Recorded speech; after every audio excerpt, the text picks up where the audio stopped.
नमस्कार दर्शकों, मैं वापस आ गया हूँ इस प्रोग्राम को लेकर के जिसका नाम है ज़िंदगी के रंग गीतों के संग। और आज मैं आया हूँ चित्रकूट में, पावन भूमि में, जहाँ पे भगवान राम जी 12.5 साल यहाँ रहे हुए थे अपने 14 साल के कार्यकाल में। और मेरे साथ में है स्वामी जी। नमस्ते। नाम है इनका उज्जवल स्वामी।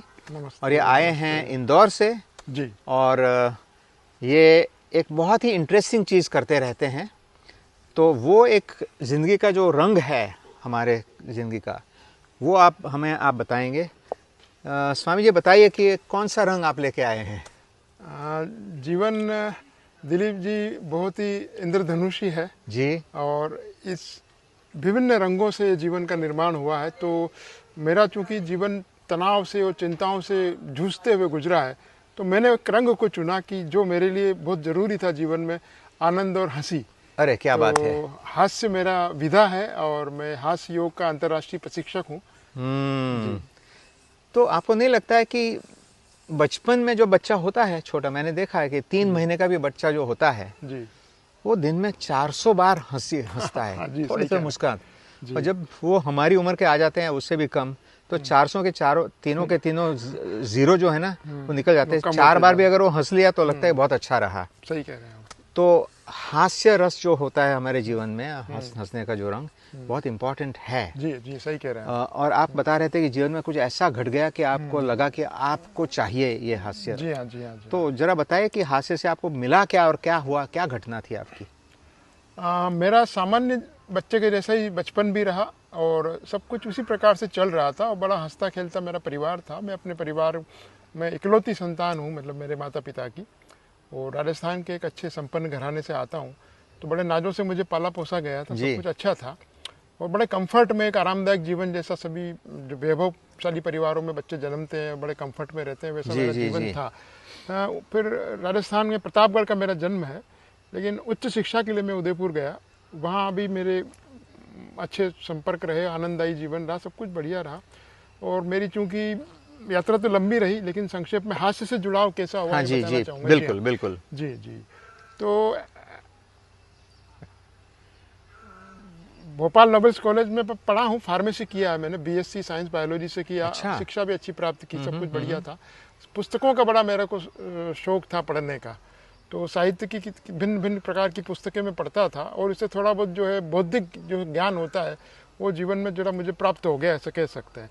और पुस्तकों में विशेष रूप से धार्मिक पुस्तकों का मेरा बड़ा स्वभाव था। आप ओशो से जुड़े? हाँ, ओशो से भी मैं जुड़ा। जी हाँ, जी हाँ, आचार्य रजनीश का मैं शिष्य हूँ जी। तो वो मेरी यात्रा के उस अध्ययन करते करते पुस्तकों के बाद में आध्यात्मिक पुस्तकें पढ़ने लगा जी। तो मेरी जिज्ञासा हुई कि आध्यात्मिक पुस्तकें पढ़ते पढ़ते मुझे लगा कि जिन पुस्तकों की रचना जिन्होंने की है उन ऋषि मुनियों को तो मैं मिल नहीं सकता हूँ, और वर्तमान में जो ऋषि मुनि या संत महात्मा है इनसे भेंट की जाए। अच्छा। तो 20-21 वर्ष की उम्र रही होगी मेरी।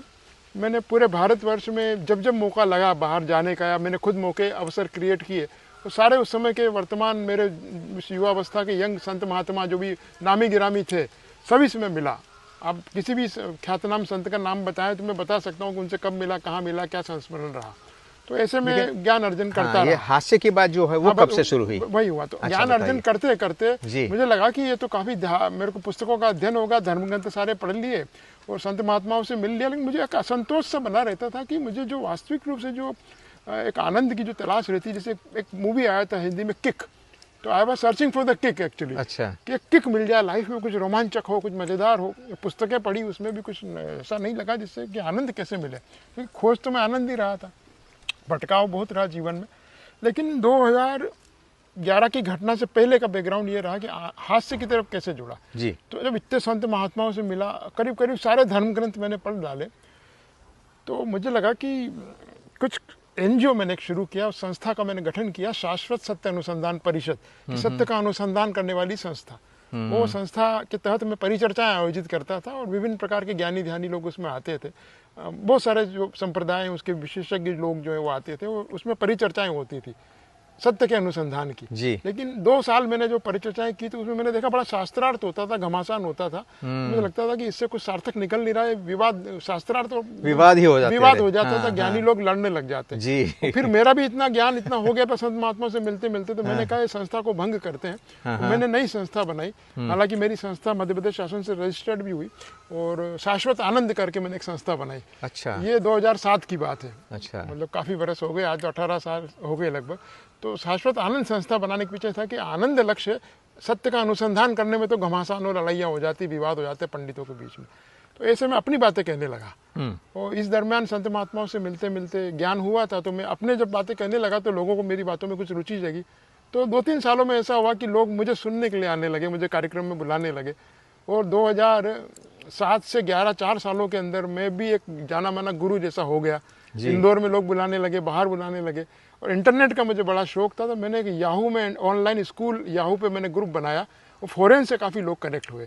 तो मैंने एक हैप्पी लाइफ ऑनलाइन स्कूल बनाया जिसमें हैप्पीनेस पे काम करता था। 21 मैंने सुना है कि आपको ट्यूमर हो गया बस था। वहीं आ रहा हूँ सर। हाँ, अच्छा, चलिए तो बताइए। वो हैप्पी लाइफ ऑनलाइन स्कूल बनाया, मेरे ऑनलाइन बहुत सारे लोग वर्ल्ड के हर कंट्री से जुड़ गए और मैं एक स्थापित गुरु सा मेरा जीवन चलने लगा। सत्संग प्रवचन करता था, मेरे प्रवचनों की पुस्तक भी निकलती थी शाश्वत आनंद। तो 2011 तक मेरे को अच्छे खासे फॉलोअर्स हो गए, मेरे हर कंट्री में फॉलोअर्स थे, कुछ इंदौर आने लगे।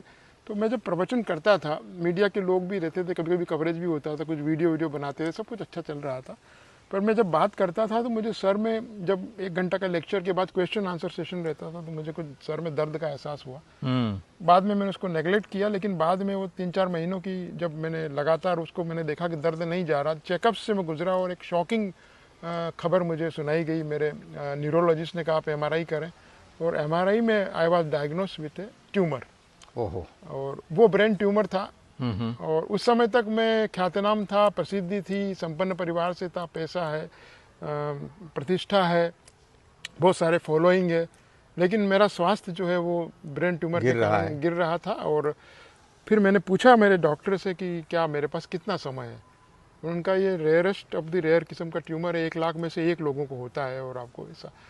फिर 2 साल में बिल्कुल मौन में चला गया और मैंने कहा ये क्या हुआ, मैं तो धर्म की बात करता था, ये प्रभु ने मुझे क्या किस संकट में डाल दिया।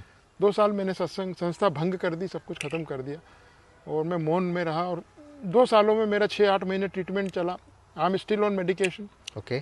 तो सर्जरी 2011 में जब हुआ, तो 2011 से 13 को जो दौर था वो मौन, एकांत। और डॉक्टरों को जब मेरा कंसल्टेशन कराया कुछ मेरे शुभचिंतकों ने, तो उन्होंने कहा ये डिप्रेशन है आपको। मैं सोचता था कि मैं चुप रहना चाहता था, मैं बोलता नहीं था किसी से। तो डॉक्टरों ने उसको डिप्रेशन के रूप में डायग्नोस किया। और मैं हो सकता है डिप्रेशन कह सकते हैं आप इसको। मैं चिंतन का दौर था। तो मैंने देखा कि कोई जीवन में काम नहीं आता, न पैसा काम आता, न प्रतिष्ठा, न दुनिया भर के। मेरा आश्रम की तैयारी चल रही थी, ये क्या हो गया मेरे साथ। तब मैंने ऑपरेशन टेबल पे मुंबई में मेरा ऑपरेशन हुआ और जब मेरे ऑपरेशन के लिए ले जा रहे थे, तब मैंने प्रभु से प्रार्थना की कि प्रभु अगर मैं बच गया तो मुझे क्षमा करना, इसी शर्त में मुझे बचाना कि अगर मैं बच जाऊं तो मैं अब धर्म की बात नहीं करूंगा, अध्यात्म की बात नहीं करूंगा, केवल स्वास्थ्य की बात करूंगा। अगर प्रभु तुम्हें मंजूर हो तो मुझे बचने दो। तो 2011 में मेरा सर्जरी हुआ। पूरा सफल तो नहीं रहा, लेकिन 70% मेरा ट्यूमर जो निकाल दिया गया, 30% बच गया। तब मेरी लाइफ में यूटर्न आया, मैंने धार्मिक जीवन त्याग दिया। हालांकि अभी फिर 1 साल से मैंने धारण किया है। 15 साल मैंने स्वास्थ्य पे काम किया और हेल्थ बनाई, बॉडी बिल्डिंग की, जिम की, साइकिलिंग करता हूँ, रनिंग करता हूँ और मैं 2-3 हेल्थ क्लब भी चलाता हूँ इंदौर में। तब मैंने पाया कि पूरी हेल्थ के लिए शरीर तो मेरा करीब करीब मैंने रिकवर कर लिया, लेकिन फिर भी मन की प्रसन्नता जरूरी थी। तो मैं लाफ्टर क्लब के एक मेरा ऑनलाइन फ्रेंड थे श्री रामकिशन सर, मैं उनका बड़ा आभारी हूँ, मेरे मेंटर हैं। आज वो 85 बरस की उम्र होगी उनकी। उनके जरिए मैं लाफ्टर क्लब से जुड़ा और मैंने पाया क्योंकि स्वस्थ रहने के लिए केवल हेल्थ ही सब कुछ है, यानी कि physical fitness, body building, running, cycling, इसके अलावा मन की प्रसन्नता का मेरे पास कोई साधन नहीं था।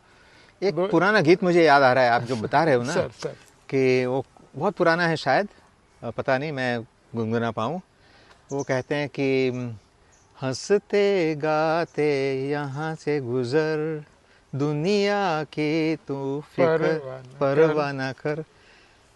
लेकिन उससे पहले जो था, तुम आज मेरे संग हंस लो, तुम आज मेरे संग गा लो, हंसते गाते इस जीवन की उलझी राह संवारो, तुम आज मेरे संग हंस लो।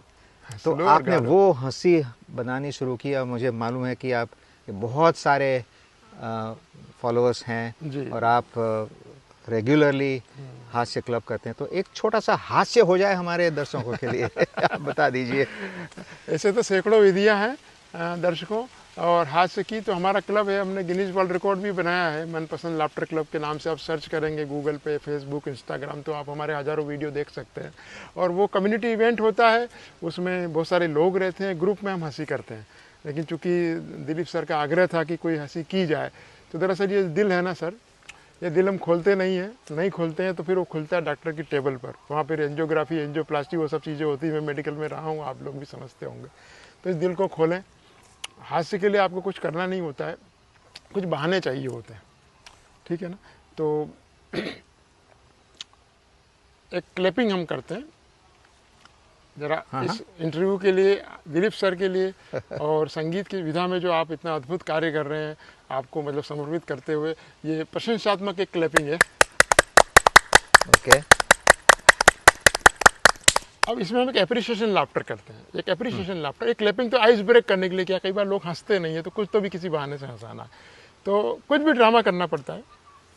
तो एक ड्रामा कर सकते हैं हम कि आइए आपको मिलाते हैं दुनिया के सबसे खूबसूरत इंसान से। मिलना चाहेंगे आप लोग जो देख रहे हैं वो भी देखें ज़रा, आप देख सकते हैं। हम सेल्फी लाफ्टर करेंगे। अब इसमें क्या कि थोड़ा बच्चा जैसा बनना है, हम कुछ भी नॉनसेंस करेंगे, हंसी तो आ रही है तो आउटकम हंसी है। कुछ भी नॉनसेंस करेंगे तो एक नकली मोबाइल लेंगे, आप लोग लेंगे, हाँ दिलीप सर भी लेंगे। हाँ, ये दुनिया के सबसे खूबसूरत, सबसे प्यारे इंसान से मिलने वाले हैं हम, और ये मोबाइल के अंदर अपना सेल्फी लेने के लिए अपन तैयार हो रहे हैं। जरा अच्छा कर लीजिए सर। हाँ, मैं अपने बाल संवार रहा हूँ। हाँ, मैं भी बाल संवार रहा हूँ। बाल मेरे भी नहीं है सर, आपके भी नहीं है। चलिए, तो मिलिए दुनिया के सबसे खूबसूरत इंसान से और अपने आप को करिए अप्रिशिएट ऐसे सर, ये वाला, ये हाँ, ये, और हंस के, क्योंकि अपने आप से मुलाकात का ये मौका है। और ये अल्प विराम प्रोग्राम में भी हम अपने आप से ही मुलाकात करते हैं। जी बिल्कुल। तो आज हो गई अपने आप से मुलाकात और दिल खुश हो गया है। ईश्वर को ढूंढ रहे थे और हमारे करीब ही मिल गया ईश्वर, अंतरात्मा, सोल, और हमारा सुप्रीम जो है। तो हंसते हुए